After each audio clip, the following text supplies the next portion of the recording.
I don't believe in balance. Having a doctorate is mostly fodder for your siblings to make fun of you. If you have never driven with Eric Miller, you are missing a life experience. So it winds up being a kind of a year of rest and regrouping. Nice. I highly recommend it. But I like that principle of like, getting away and doing the things that truly fill you back up. I think it's appropriate to spend yourself. Yeah.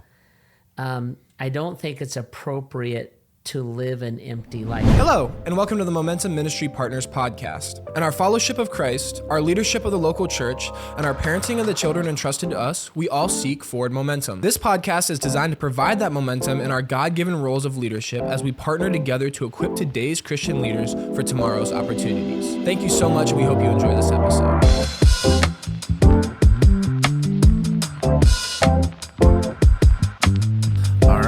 My name's Eric Miller, and I'll be your host for today's episode. We have with us Dr. Jeffrey A. Bogue. Hello, Eric Miller. In my mind, I got that right, and then I was expecing like the audience to applaud. Yeah, like, it doesn't get a lot of applause, I'll be honest with you. Maybe put in some crowd noise or filler. Having a doctorate is mostly fodder for your siblings to make fun of you.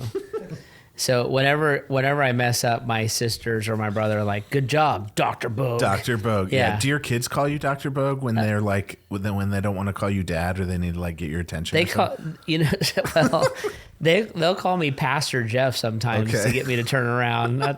But no, they don't. They tease me more about it than anything. Nice. Well, Jeff, today I thought our intro should be pet peeves. Oh, there. What are your speaking of names? Oh, but my list of pet peeves is unbelievably long. If I gave them, no one would listen to the rest of this podcast. They'd be like, that guy is neurotic. On the way here, I was thinking about what would my biggest pet peeve be, and then I realized it's slow drivers in the left lane. Yeah, but you drive like listen, audience. If you have never driven with Eric Miller, you are missing a life experience. He thinks everything is a NASCAR track. I want to go drive on the Autobahn just to see in my what Honda would change? Odyssey, What would change in my Honda Odyssey? Yeah, well, I can't see how it would be any different than you driving on the turnpike. Oh man, that's my biggest pet peeve.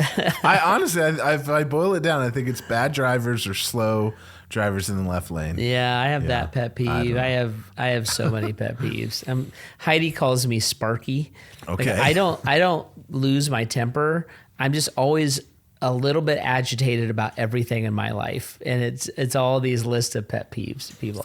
See, this is the perfect intro then, Jeff, because I thought as we talk about the need for Sabbath rest, if your list of pet peeves is long and the things that you find annoying or irritating, maybe you need some Sabbath rest. It's not going to hurt any, I can tell you that. So today's episode, we do want to talk about Sabbath rest.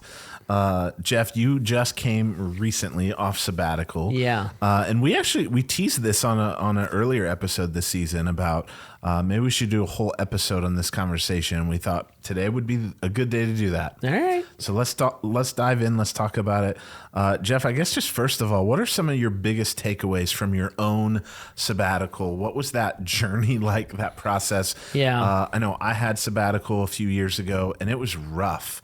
I could not turn it off. Yeah. So what was that like for you? It's not easy. Our elders mandate sabbatical. So actually every full-time employee at Grace Church goes on sabbatical.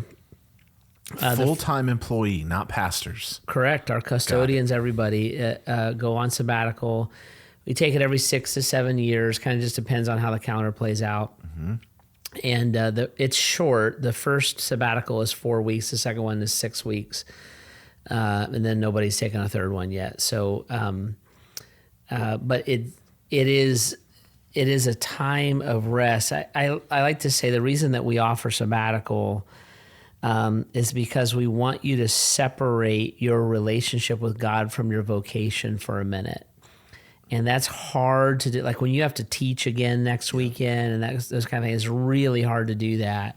So sabbatical is meant to give you a break. So in a given year, this was my second sabbatical over the course. I've been here almost 30 years, so it's my second sabbatical.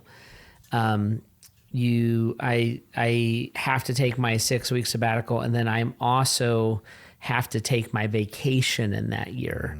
So it winds up being a kind of a year of rest and regrouping. Nice. I highly recommend it. If you're a lay leader, an elder, I highly recommend it. If you want to do the financial math on it, retention and productivity go through the roof. I've never sent somebody on, because I'm a boss too, right? So I send people on these.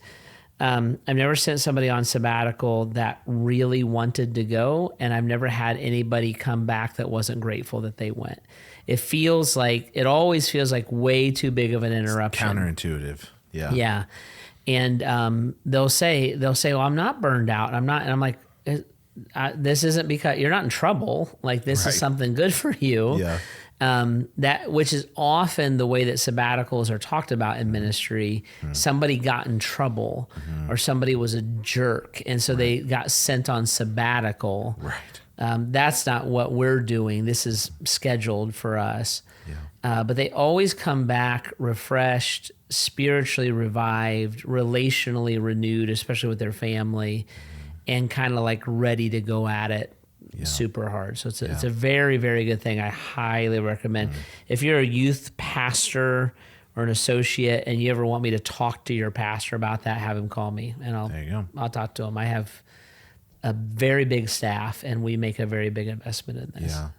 It's so important because I think when you zoom out and you back up and you look at the process, it's how God created the 7 days. There's a day for Sabbath rest. Yeah. And if we're honest, we're not always, or many pastors, many ministry leaders aren't good at doing that. Our culture, we pride ourselves on being busy. It's like a badge of honor that we wear of like, well, I have so much to do. I can't take a day of rest, or even when it's my day off and it's my Sabbath day, they don't know how to rest. Yeah.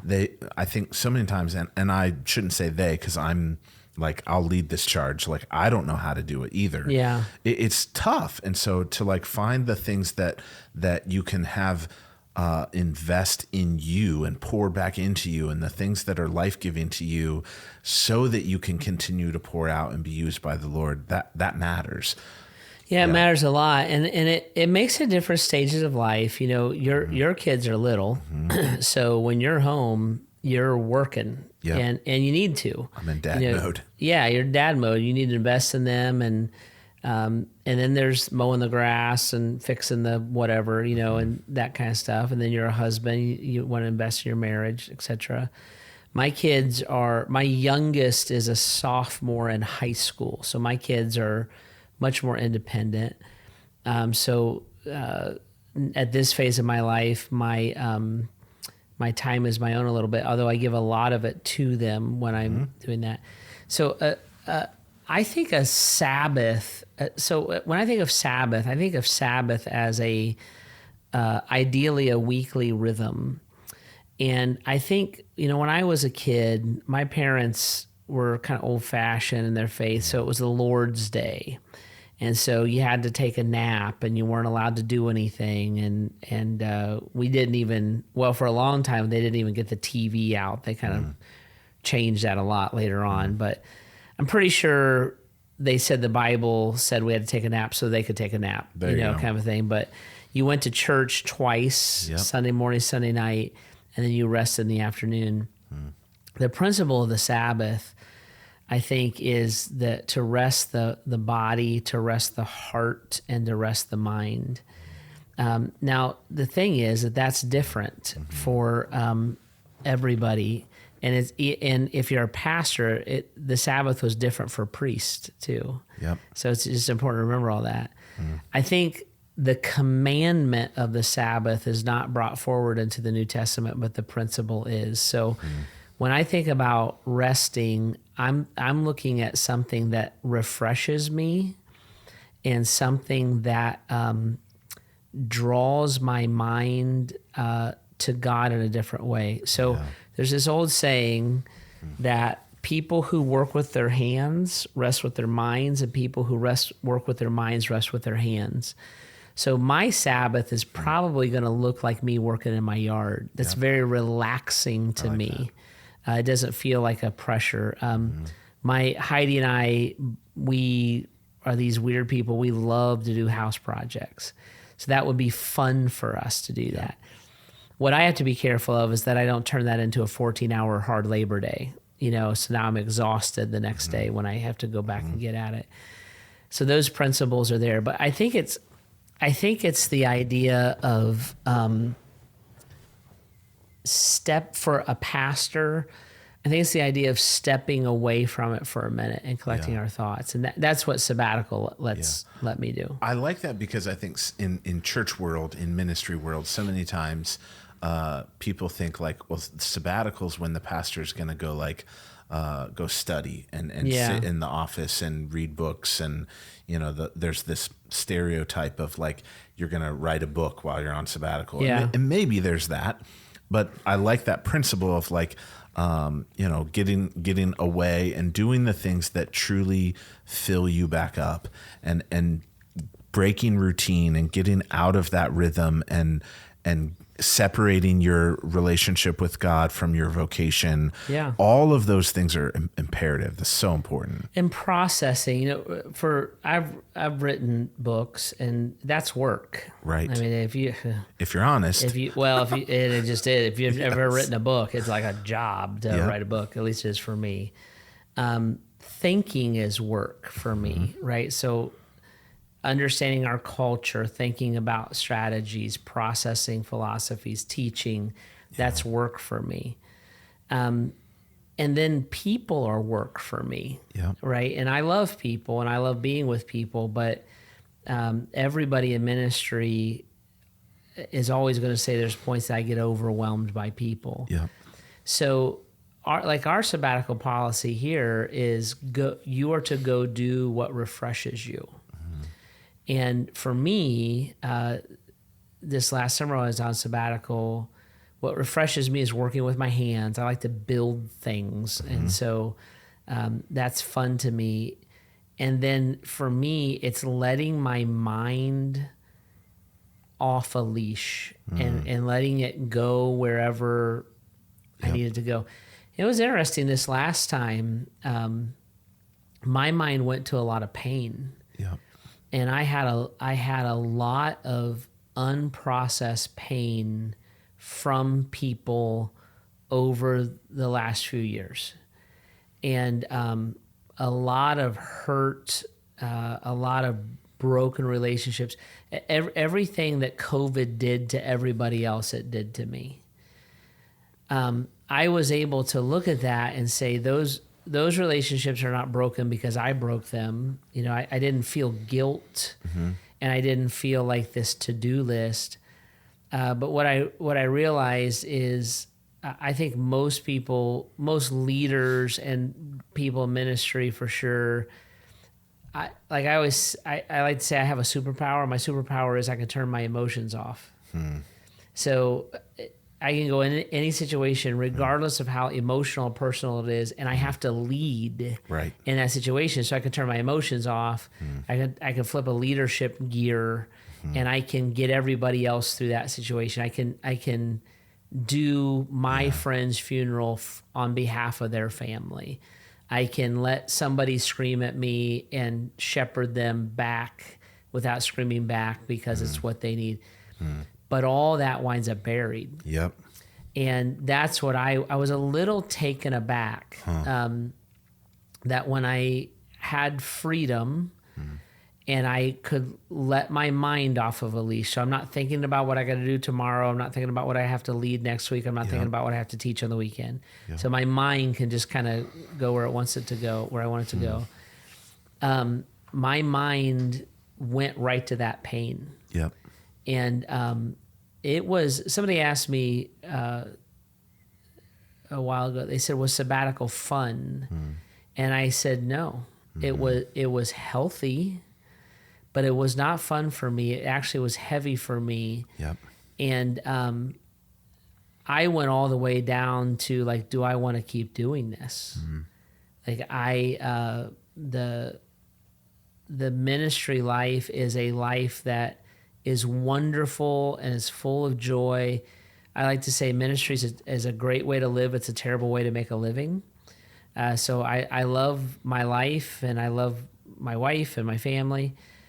But the last few years, the COVID era, for lack of a better term, the frustration and the pain and the confusion kind of outweighed the joy. And you pour that on for 24, 36 months. And it's personal. Yep. Because when they're mad at evangelicalism in North America, they're yelling at you for it. I just had to really go there and process that and work that through. So my way of doing that is to work physically. So I would go out. Heidi and I bought a new house that we really enjoy, and I wanted to build the patios. So I probably built 2,000 square foot of stone patios. I would work 12, 14 hours a day. It's moving rocks. Moving rocks. and I'm like, the physically burning that stress off of me was helpful. Yeah. I listened to a lot of podcasts and tried to listen to, like you guys are doing right now. I listen to other people too. I'm like, what's on your mind and what was helpful for you? And it was funny, like, I'm not sure I got like helpful counsel. What I got was that I wasn't crazy. That other leaders felt the same thing that I was feeling. I'm like, okay, I'm not insane, because I kind of feel insane at the moment. Yep.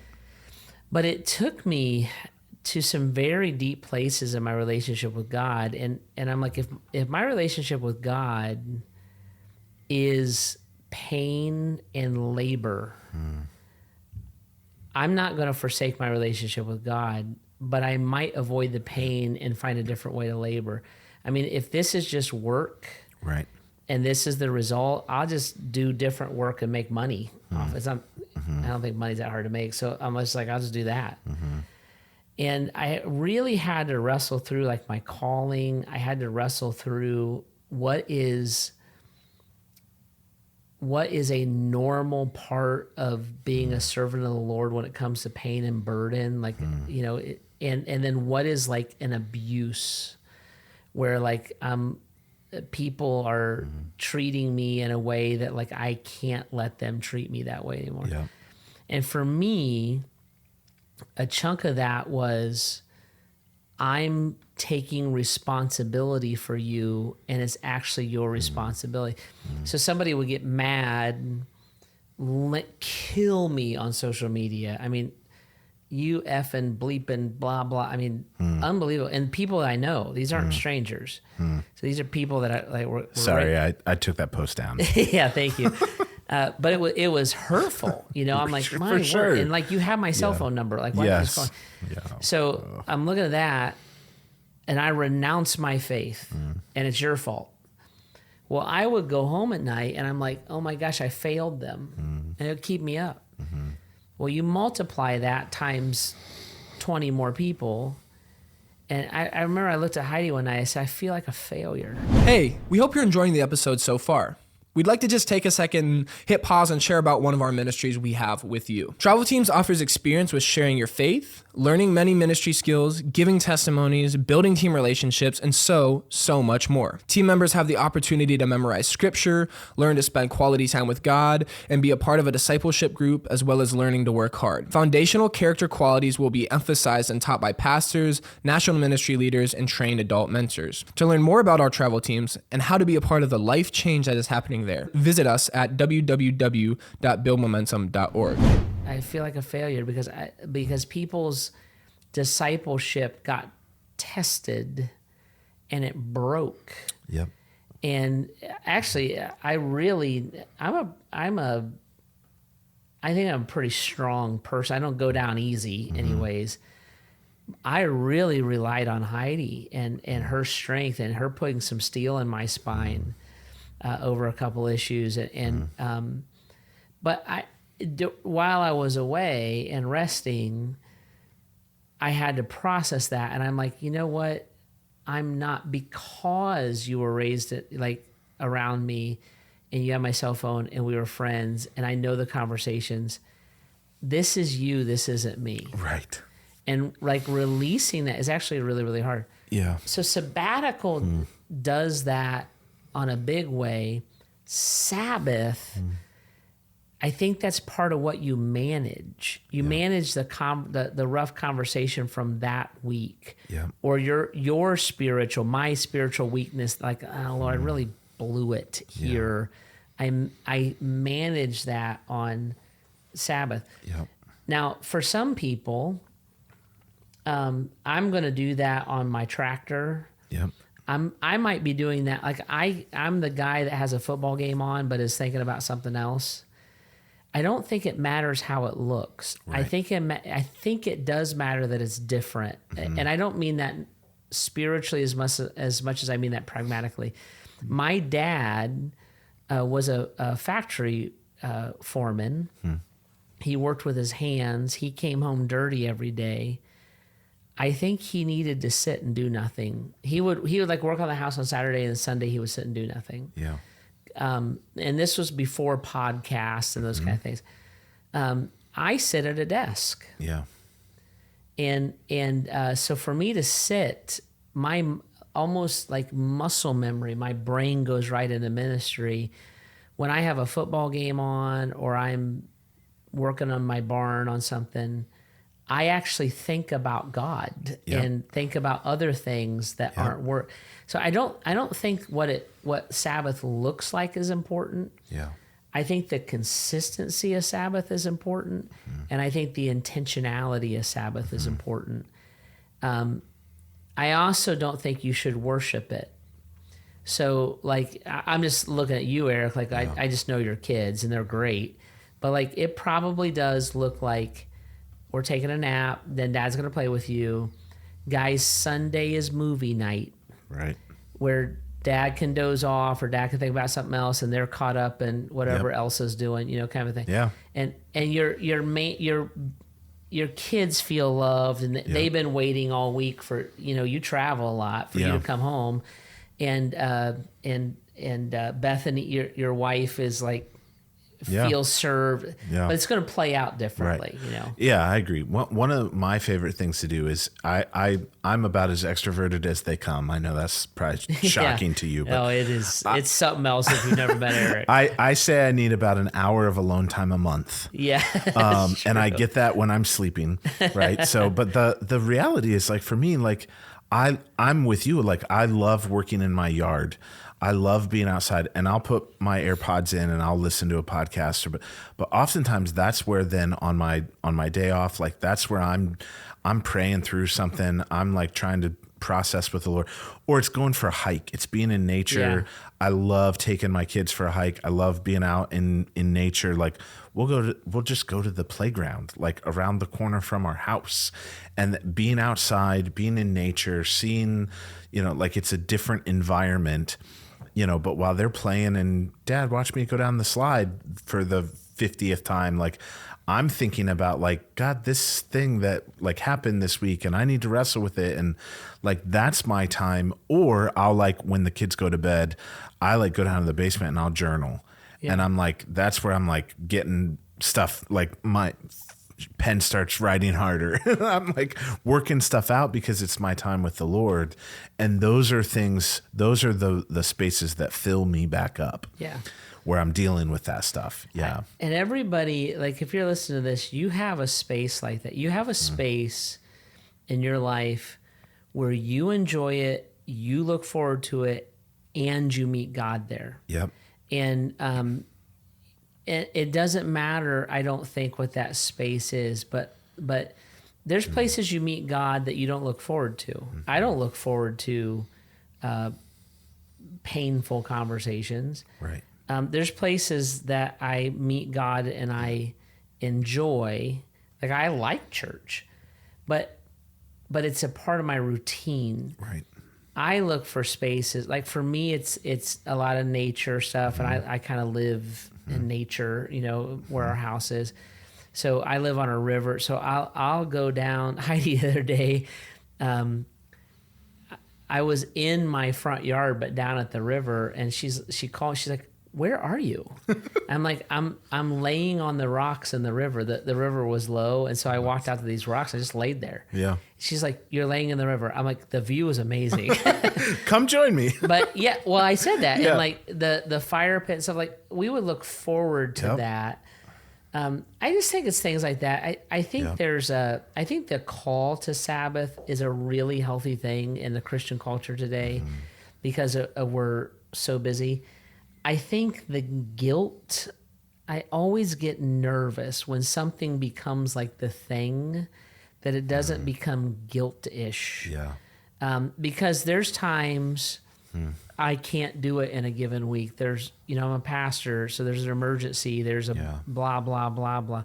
I don't think God's looking and saying, well, now your car's not going to start, Right. But I can tell you, I feel it. Yep.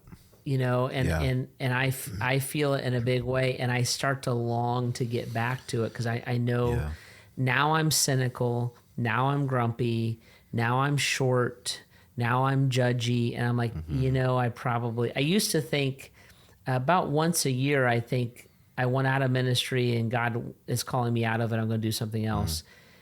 And I used to really validate those thoughts. Like, no, this is it. What I learned over the years is I needed to go take a nap and take a day off. Yeah. I just spent myself. I think it's appropriate to spend yourself. Yeah.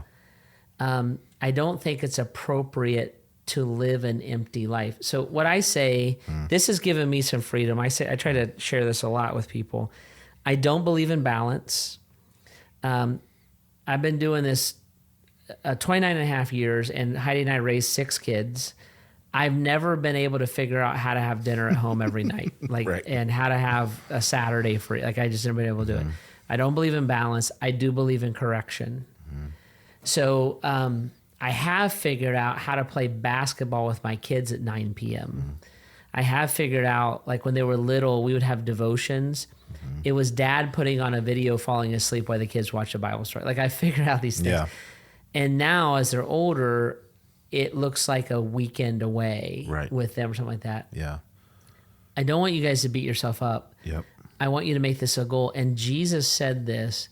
He said, the Sabbath is for you. The Sabbath is a gift from God to humanity, where I can spiritually look and say, one day a week, I was not around people. I did not teach a sermon. I did not, and God is pleased with me that I did that. Yep. And it's supposed to be a relief, and it's supposed to be a refreshment. Yeah, through COVID, we had a couple phrases. That one, we've talked about this on the podcast before, but it's not balanced. There's seasons, and understanding how do you plan those seasons. That, hey, we're and even having a conversation with your wife and kids. We're entering a heavy ministry season. Christmas is coming, and then it's always coming, or Easter's coming. Christmas is always coming, and Easter. Then there's going to be a slower season, and you understand those seasons. You begin to look for them. You can plan them. You can map around them. But the other thing that through COVID we talked a lot about is like you get soul weary. And that was a phrase that we used a lot. And so, you and I even had a conversation, I remember, of like, when you're really resting, when you're really like at peace in the Lord, you're probably going to fall asleep. Yeah. Because you're able to like finally turn it off and give all those things that you've been carrying to the Lord, and you're like, wow, now I realize I'm tired. Yeah. And you fall asleep. And that's I think even that, like that principle or a picture of that. Yeah, you're what refreshes you changes based on the season you're in. I do not have grandchildren yet. My children refresh me. Right. I love it when the house, and a lot of times I'm just sitting there watching. I love being with my children. They refresh me. Now, when they were little, I loved them. They weren't refreshing because they were labor intensive. For sure. Like, I got to feed them. I got to change them. I got to give them a bath. Like, I'm one of my closest and best friends on planet Earth is a pastor named Jim Brown. He just had his first grandchild. I actually think his son's wife is pregnant now. I think I saw, but all you see is photos of him and his grandson. Yeah. And I'm like, yeah, it refreshes. It's like, yay. I get to, So it doesn't matter what it is, but it matters that it is. And and I think doing that consistently is the key to it. I'll say this though. You know, we're kind of talking about two things. We're talking about a Sabbath and we're talking about a sabbatical. I encourage people to take sabbaticals. I encourage you to give your lay leaders sabbaticals. They get tired and worn out just like you do. Now, here's the key. Everybody listening, pay attention, right? Here's the key. A sabbatical has an end date. Taking a break, I'm really worn out working with junior high kids, does not have an end date. And that's important. Yeah. I can tell you this last sabbatical, if there was not an end date, I'm not sure I would have come back. And Heidi and I talked about that. She was actually a little worried about me. And she said, even some of our staff had come out and was meeting with me or getting ready for me to re-enter. They looked at me and they're like, do you need more time? And I said, I'm afraid to take it. Right? Because not being under pressure is addictive. Not having people up in your business is addictive. Not living in a glass house is addictive. Yeah. And Heidi asked me, she said, do you need more time? I said, I actually think I need to go back. I felt like an athlete who blew his knee and rehabbed it. And I told her, I said, I actually just need to get hit a couple times to get the confidence back. Right. Since I've been back, I feel like I'm happier every week I'm back. Like I was rested. I went to very deep, very important places. Yeah. But I got back in the groove and I'm finding the joy of ministry. Now I'm different and I'm more balanced. Yep. Part of that's because we're not in a global pandemic. That has helped a lot with the schedule. Thank you, Lord. Yeah. So I think these things like sabbaticals aren't meant to be like, I live for the weekend. They're meant to refresh, and then it's so you go back at it. Jesus went to the garden, so to say, so he had the strength to go to the cross, right? Yep. And I say the same thing, but I encourage you, if you're a pastor, look at your volunteers, give them sabbaticals. You will have a higher retention rate. Yep. Because they get to take a season off and they'll refresh, but have a return date. Yep. If you're a boss, do this with your employees. I'm a boss. I do this with many, many employees. And to date, nobody's ever come back and said, you know what, after thinking about it, I quit. Yeah. When they come back and they're like, after thinking about it, I love this and get to go at it. So I think looking and remembering pastors and Christian workers are the most guilt-ridden people on planet Earth. Remembering this is a gift that God gave us so that I can guilt-free rest. And God is pleased that I did that. Yeah.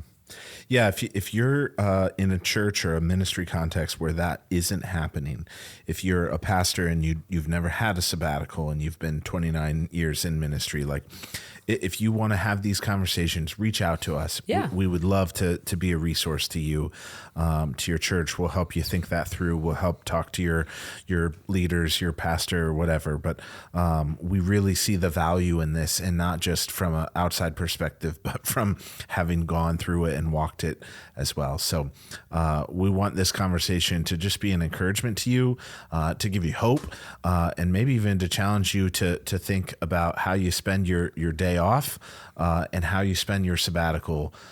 So Jeff, any closing thoughts for us on this topic? Just encourage you to do it. And, when the kids were little, I've always we have Saturday services here. So I've always taken a day and a half a week off. Yep. So usually Thursday afternoons, all day Friday, then I just start working at 7:00 Saturday morning. Yeah. What I did, this is super practical, is Thursday was Daddy's chores day. Is how the kids, so Daddy's going to mow the grass and fix the sink, and that's what I did the rest of Thursday. Friday was Family Fun Friday. It was our sabbatical. Yep. Don't beat yourself up. It will never play out that cleanly every time. But if you just think about your schedule that way, all I was doing was scheduling rest and scheduling refreshment. Yep. We schedule work. Mm-hmm. Sabbatical is scheduling rest. Yep. Having good boundaries. Yep. Yeah. Good. Well, thank you, Jeff, for sharing your thoughts with us, and even just your authentic vulnerability and processing and what that was like. So if you're a pastor, and I've was just telling you guys before the podcast, like I'm hearing of many pastors who are now taking sabbatical as they've led through COVID, and we're glad for that. We're delighted for that. But we hope that this conversation has been encouragement for you, even as you're preparing maybe for sabbatical, or you can leverage your day off in a better way. Yep. So, yeah. Thanks. If you guys have questions for us on this topic, send those in to us, info@buildmomentum.org. Well, guys, I think that's going to do it for today's episode. Thank you so much for listening. We'd be really honored if you went ahead and subscribed to the podcast, and that way you can just kind of stay up to date with the episodes that we're posting in the future. As well, please be sure to rate and review us, as that helps others know about this resource as well. If you have any other questions or topics that you'd like us to cover or address, please email those to us at info@buildmomentum.org. To learn more about Momentum Ministry Partners and our many other resources, please be sure to follow us on social media at Momentum Ministry Partners, or check out our website, www.buildmomentum.org. And if you're interested in supporting Momentum, feel free to give us a visit at buildmomentum.org/give. We'll see you guys next week.